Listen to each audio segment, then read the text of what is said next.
What's good? What's good? We are back. Another episode of the Paul Pickett Podcast, aka Triple P, aka the Common Sense Podcast, your source for music, sports, politics, world events, and much, much more. So my next guest will be tuning in all the way from Puerto Rico. He's a BKFC OG. He made his first appearance at BKFC 3. He has 11 professional bare knuckle fights under his belt. He'll be fighting Yevgeny Kurdanov, BKFC Fight Night Pechanga, January looks like 18, 2025. Let's bring on the one and only Elvin El Bandito Brito. Hey, what's up, brother? How you doing? I'm doing good. I appreciate you taking time. Yeah, no, man. No problem, man. I'm just going. Yeah, I interviewed going nonstop. Oh, you good? When I interviewed Melo Lambert, I mean, he talked so highly of you, man. He talked very, very highly of you. Oh, Lambert's my guy, man. He helped me out a lot too, especially in the beginning of my BKFC career. So he made things easy for me. So I gotta give a shout out to my guy. So before I get in a fight, I just want to ask a few questions, just about your journey and whatnot. So what, bare knuckle? Before that, like, did you do any combat sports before bare knuckle? Oh man, I started amateur boxing when I was 16, and I never went pro boxing, but I fought about, I think, 37 amateur fights, and then I did amateur MMA when I turned 21. I fought 16 fights, and then I turned pro. I got a pretty decent, like 18 fights to pro as an MMA fighter, and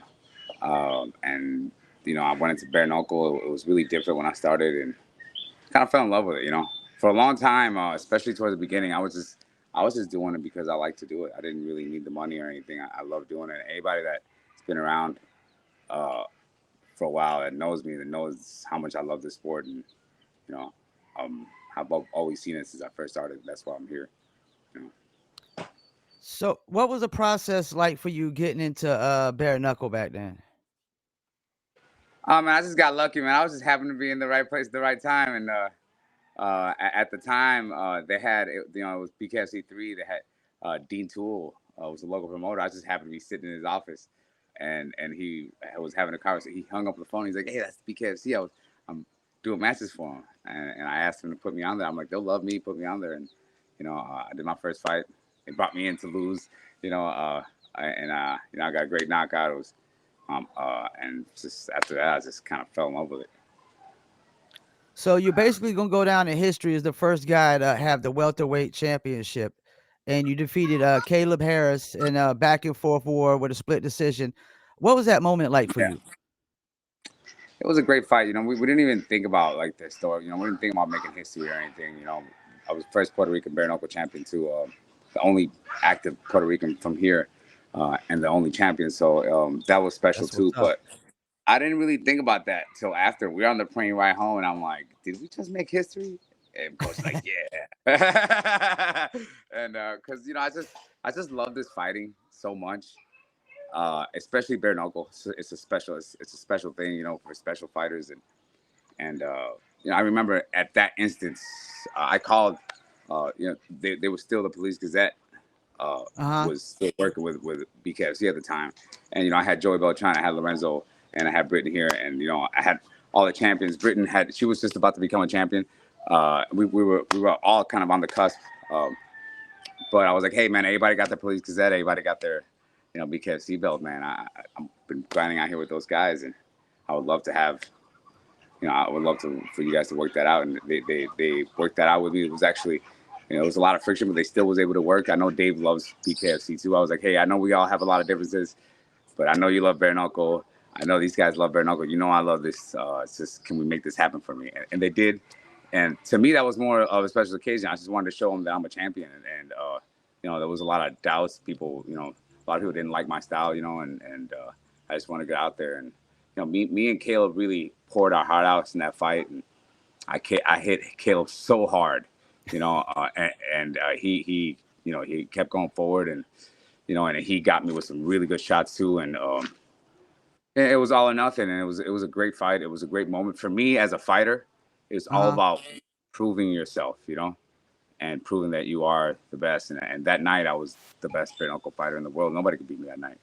It was just one of those nights. I was in the zone, and it was great, and we loved it. The whole process to get there was special. The whole jungle camp, the champ camp, and the gold rush team that we had was, something that could never be duplicated. It was an awesome moment in time with a lot of special people, and a lot of work went into it, and that's really all I was thinking about.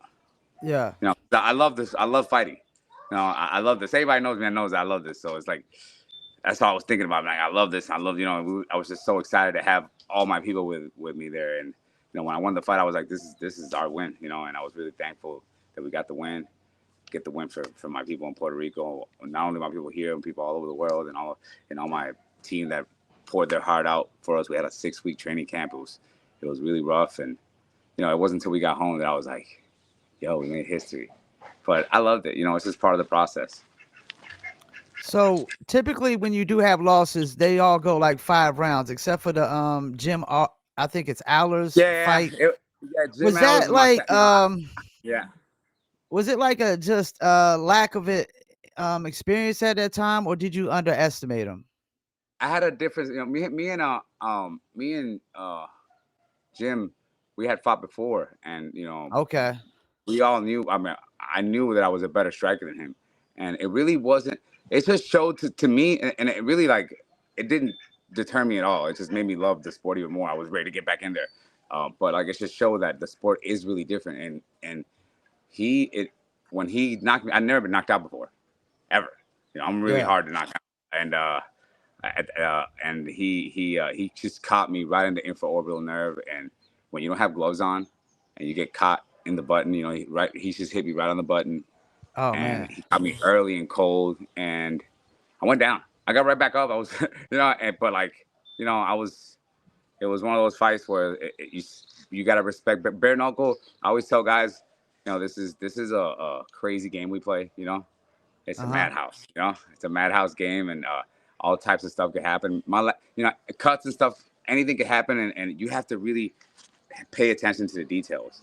My last fight, I've had 11 fights. For 10 fights, I was wearing the same mouthpiece. Um, I changed. I lost my mouthpiece, Uh-huh. and I get a different mouthpiece that I never used before. I wasn't sure about it. I didn't like how it felt. I wore it. As soon as the fight started, I had a dental avulsion. My tooth got completely popped out of the socket.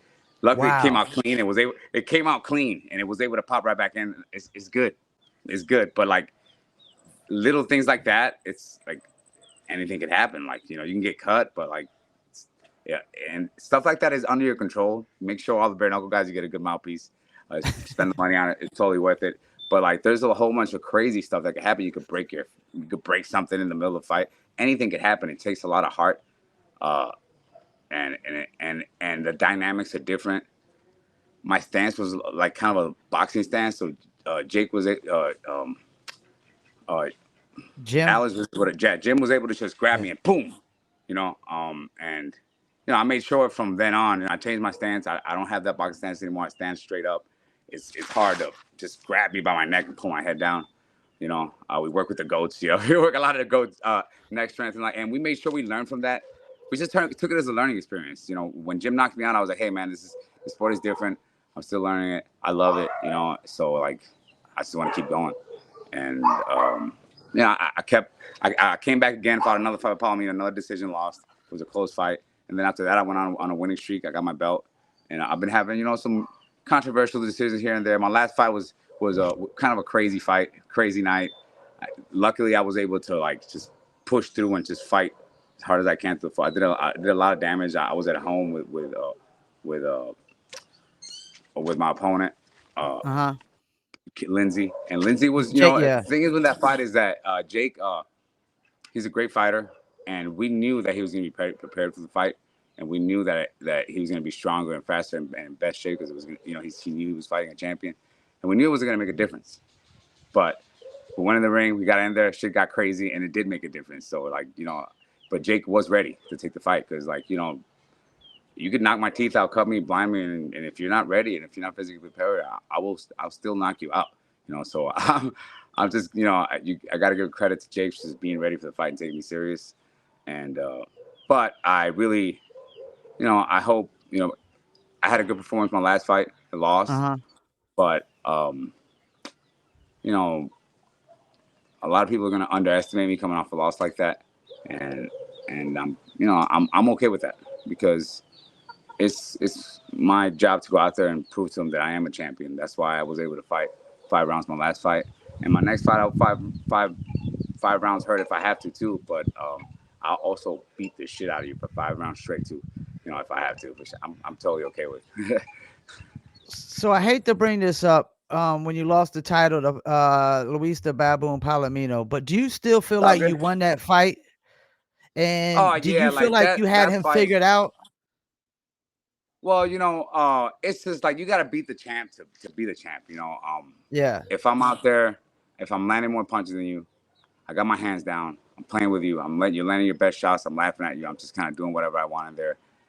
You're not winning. However, there's a lot of fuckery in the room that day. It is what it is. Palomino, he took the belt and ran. He didn't want to rematch me. No one ever really wants to rematch me. But I thought that rematch should have definitely happened. And he was never able to defend that 65 belt because he should have never had it. He's a great 155 champion, but that was a title that she had never had, and that's probably one of the fights that I should have never took. Not because of Palomino, because I know I'm better than him, but because I was in Miami. Okay. And but I can't do anything about it unless Palomino wants to fight me now. Nobody wants to see me. Nobody really wants to see him fight, really. But they would love to see me beat his ass. I would, I would love to make that fight happen in Puerto Rico. That'd be great. I think it would be a great attraction.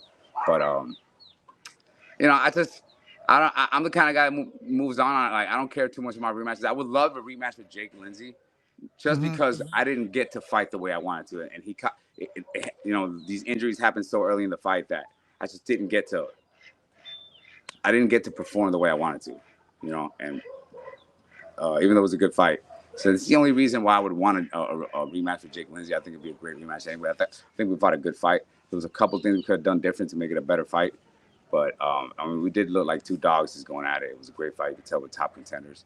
And that's the only reason I would like to run that back. But other than that, man, I just move on, I got this next guy in front of me. I'm real happy. He's an aggressive guy, hard-hitting dude. He likes to come forward. And it's like perfect for me. It's perfect for a guy like me. I'm just going to piece him up.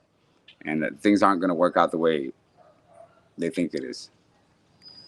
So you fought on BKFC 3. Are you surprised at the growth you've seen in BKFC from that point to now?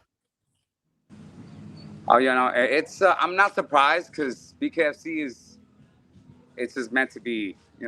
Bare knuckle is. When I fought it, I was like, bro, this is something different. This is great. And MMA is different. Even in Puerto Rico, people like fighting in Puerto Rico, but like once guys start grappling, I love grappling. I got a brown belt in judo. I got a purple belt in jiu-jitsu. Like I love grappling, but the common person doesn't understand jiu-jitsu. When they start going to the ground and when they start grappling, even standing, people kind of like But bare knuckle, everybody understands. Everybody knows what a fight looks like. Everybody knows who's winning. It's pretty obvious who's winning a fight. And it's just meant to grow. There's just something primal about it that it's really hard to equal. Once you watch bare knuckle, everything else is kind of boring, Yeah, yeah, you're right. After watching bare knuckle, like you watch MMA and you're like, when's the guy gonna knock the other guy out? Like you just want to, it's like when's somebody gonna get hurt? It's just different. It's a lot more technical. I love the technicism of the fighting. I love MMA. Don't get me wrong. I come from an MMA background, but it's just it could never be as exciting as a top level bare knuckle fight. When you got two elite level guys going in there, it's gonna be explosive and it's gonna be most of the time it's gonna be fast. Do you think this seems like a sport where if you maybe lose a shot at the title or lose the title, it's going to be a tough road back to getting that title back? Um, it depends. Like people love a good fighter. People love a good fight, and bare knuckle is like if you put up a great fight, you're not necessarily losing value as a fighter because not everybody Hmm. could do. Not everybody could. Everybody can go in there and try to fight bare knuckle. You know, fight 1 or 2 times, but not everybody can perform in bare knuckle. You know, there's only so many people that can perform. You got like Tony and Britt and Lorenzo and me and you got the Chance Mick and all these guys that can go out there. There's a whole bunch of there's a whole bunch of guys out of the Yeah, whole. There's a big body of bare knuckle fighters, but there's yeah. guys that it takes a certain person to you know to do this sport. And I think the fighters make the sport. You know, once you get one, if you're a good enough fighter and you're exciting, uh, you can come right off of the loss and come back again as long as you don't get hurt too bad. You know, as long as you can come out there and perform. If you're losing back to back to back to back, nobody can side with a loser. But if you can be an exciting fighter, people always come and see you fight. You can make a whole career. You know, they've done it in boxing, MMA, and all these different sports. This sport is no different. If you're an exciting fighter, people are gonna want to see you fight. Yeah, and I think that Tony Soto and Franco Tanaglia fight kind of raised the bar on performance level. Oh yeah, exactly. Those guys getting their teeth knocked out, they're not gonna quit. Now, do Um, you feel like 10 years from now, people will say Elvin Brito is one of the true pioneers of this sport? yeah, I'm not done yet, but I'm hoping to lay the foundation for to keep working. The reason I love this sport so much is because when I first got here, I felt like the sport needed somebody like me who actually loved the sport, appreciate it for what it was, and we trying to build a whole style, a sustainable style for this fighting. I have 11 fights. Most guys can only fight 1 or 2 times. Even if they're good fighters, they're exciting fighters, they get so much damage. Once they get to like 6 fights, it's like, oh, it's really hard to have a sustainable style, exciting style that you can just keep pumping out fights. And we want to show that there is a way to do it right. And Yeah. I want to, as far as pioneering the sport, we want to be the guys that help write the book on how this is supposed to be done. And anybody who knows the sport, understands it, has been around, that they'll understand my role that I play in this sport. And I'm not done Now, either. what was your reaction when Feldman said on the BKFC show before your Lindsay fight that if you lose, he doesn't know what you have left to offer in the sport? Was that motivation or was it a little discouraging? No, it wasn't discouraging to me. I mean, I kind of agreed with David Feldman on that. I was really disappointed when I lost the fight, and it really wasn't until I watched it that I was like, okay, at least I fought hard. Because I was dealing with a Yeah. lot of shit in there. I was like, okay, at least I fought hard, but it was disappointing. I should have won that fight. Um, I kind of agree with him on that. A lot of people were pissed off on it, but I'm like, I get it. And I mean, we're back main event.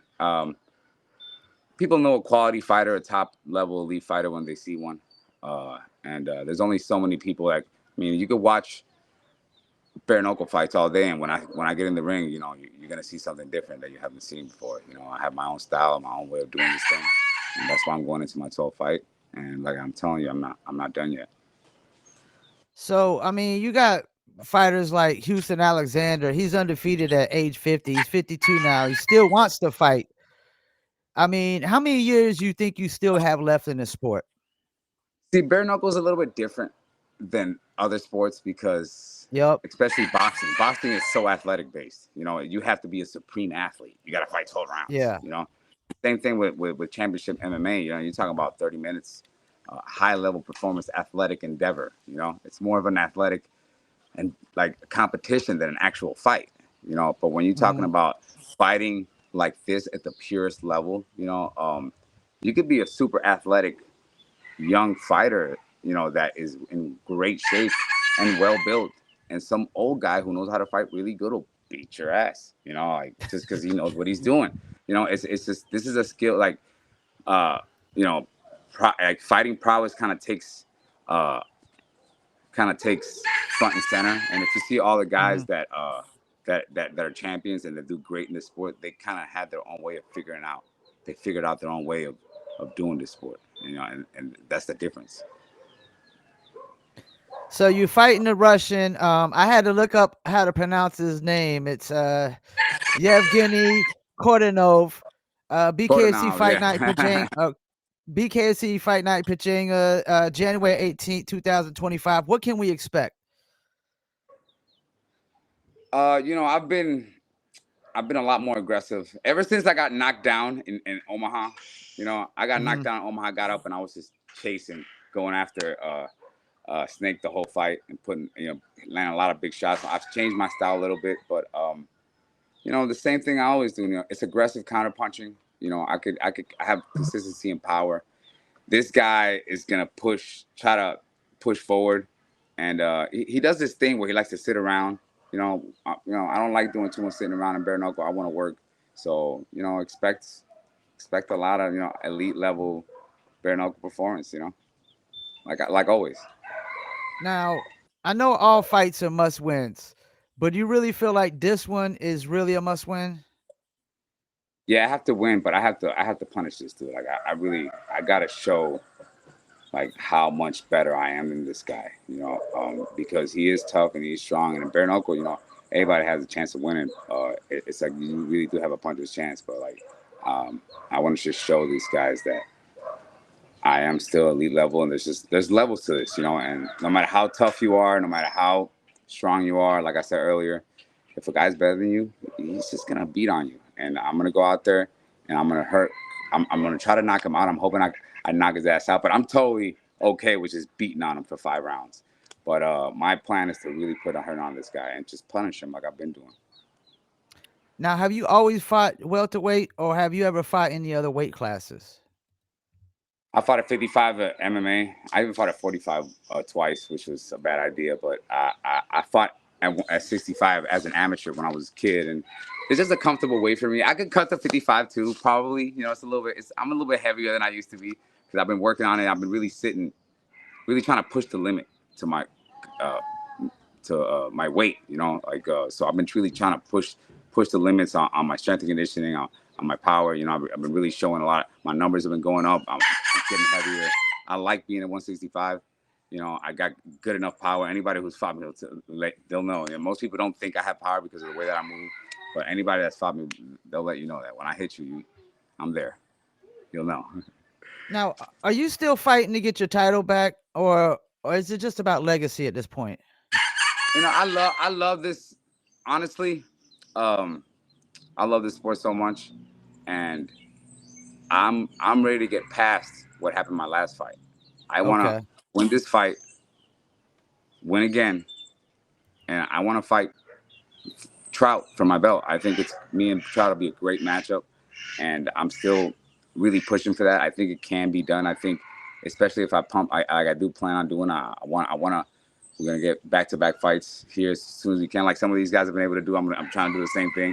I've really been having a lot of problems just getting a good rhythm with fights. I have 11 fights, but if they would let me fight, I'd probably have like 20. If they would just let me come out there, because a lot of times I go out there and I don't get hurt. Even my last fight, despite the injuries, I didn't really get hurt too much. So I was ready to get right back in there, and really, I do plan on fighting for my belt again. Um, I know it just changes. The road is different, so I have to be realistic. And my job now is to win. If I can't win, like can't talk about any belts. You have to win. You have to go. I have to go out there and dominate this dude. This guy's tough. I know his record doesn't show how good he is, and I know he's coming out there to win. I really Well, expect an interesting fight because Jake Lindsey's a smart dude. Uh, when I hit him, he's like, okay, let me back up. But I think this guy, when I hit him, he's gonna push forward. So I think this is gonna make an exciting fight, and I'm ready to see how he reacts to it. I'm ready for anything.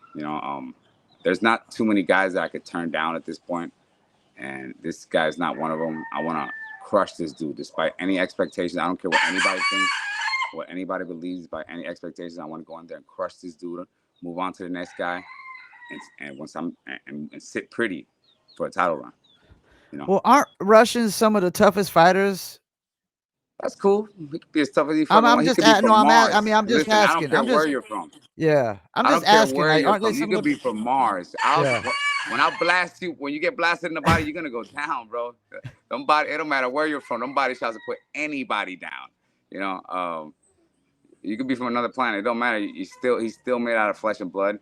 Uh, I fought Russian guys before, and they're made out of flesh and blood just like anybody else, man. And really, when it comes to bare knuckle, it's skills. It's all about skills, man. And when it comes to skills and understanding in this sport, I'm at the top of the food chain. I'm going to show this guy next month. It's going to be. I want to make sure it's ugly. Do you feel like welterweight might be like the toughest division? I mean, I'm going down the list. Y'all got Carlos Trinidad, Jake Lindsay, Rico Franco. You got, of course, Trout. You got Connor Tyranny, and Bryce Henry. I mean, that's some tough guys. Yeah, you got to be ready. You got to jump in that pool. You better be ready, boy. You're gonna get hurt. I love it. I love I do love how much the 165 division has grown because for a long time it was lacking. So I'm glad that we have a pretty solid 165 division, and we got a whole bunch of great matches. I have so many great matchups that I can do, and I just want to, like I said, I have an ambition as a fighter. There's things that I know there's life after fighting, and but the way that I've been training, the way that I've been sparring, sparring today, I'm going to spar a little bit, and I just want to go out there and just prove, that when I was we were out there in Kansas City, calamity struck, lightning struck twice, and I was still able to perform great. But I'm not gonna get hit by lightning every time I come out there. It's not always gonna be like that. And I just show my grit as a bare knuckle fighter of just being able to move on and keep pushing forward, and show that I am a true champion.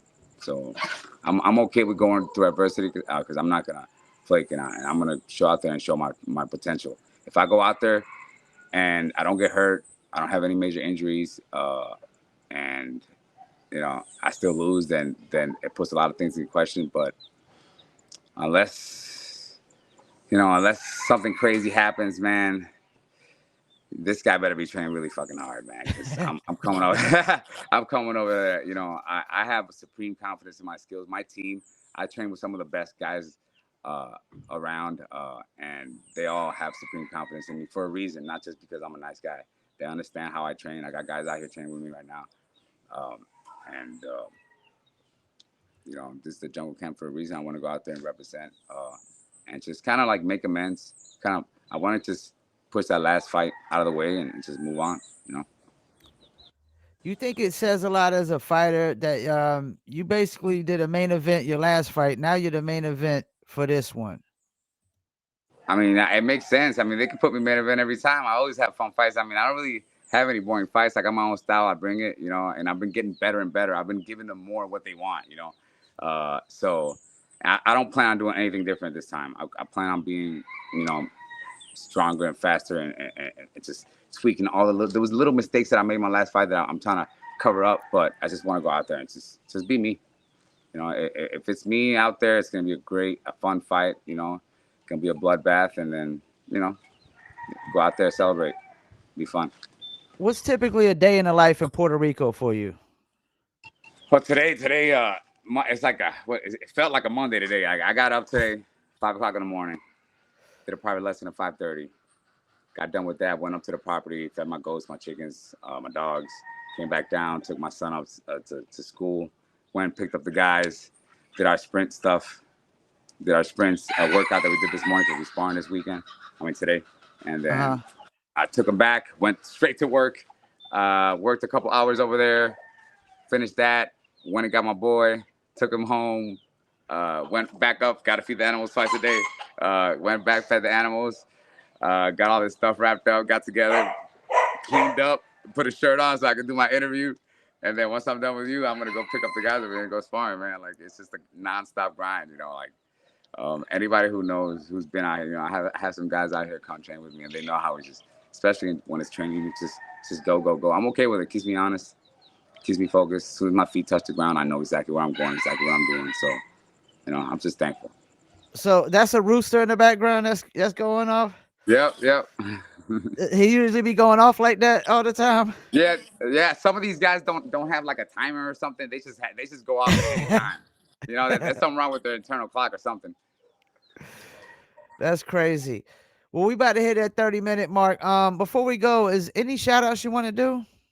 Uh, I got a shout out to my team, but I also got a shout out to Rasha, awesome sponsor. They've been helping me out a lot. They're great technology and they're great people. And check out Rasha if you guys get a chance. I gotta get thanks to my boy Scott and Go Combat. Um, I gotta thank all my like I said, I gotta thank my wife and the kids, and I just gotta thank God for this life. I love what I do, and guys, I'll see you real soon. And I'm gonna go out there and do my thing. It's gonna be fun. Well, I normally don't be chatters because I interview so many, but I'm gonna be rooting for you on this one, man. I'm gonna be rooting Oh for yeah, you. don't bet on the Just other don't guy. tell your opponent Don't that. bet on the other guy. You're gonna lose your money. Don't tell I'm a your nice opponent guy till that I just get in in case I there. interview him. I'm nice. When I get in there, I'm not gonna be nice no more. I'm going in there to hurt this dude. Well, yeah, man. I appreciate you taking time out, man. I hope you enjoy the rest of your day, and you're welcome to come on anytime, Thank man. you. You're a friend of the show, man. Appreciate it. Thank you so much. Yeah, we're getting back to work. It's been on work all day. I'm gonna get ready to go spar, man. Take it out on some people. But I'll be ready. I'll be ready, guys. Like I said, just come watch the fight. It's gonna be a lot of fun. I promise you, an awesome fight. I'm gonna try to knock out this tough ass Russian dude, but if not, I'm just gonna beat the shit out of him. I'm okay with that too. All right, well, you enjoy the rest of your day, man. Thank you, brother. Thank you. All right, It's nice meeting you. peace. You too. Thanks. Well, there you have it. Elvin El Bandito Brito is gonna be fighting the Russian BKFC Pechanga Fight Night, January 18, 2025. Yevgeny Kardinov. I might have butchered his name, but if we interview him sometime later down the line, he'll straight me on that. I'm pretty sure he will. But I can't wait. Make sure y'all tune in. That's January 18th, 2025, BKFC Fight Night Pechanga, Elvin Brito, and Yevgeny Kordonov. Appreciate y'all tuning in. Another episode of Paul Pickett Podcast. Peace. And I'm out.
Hey, what up, man? You just try to call?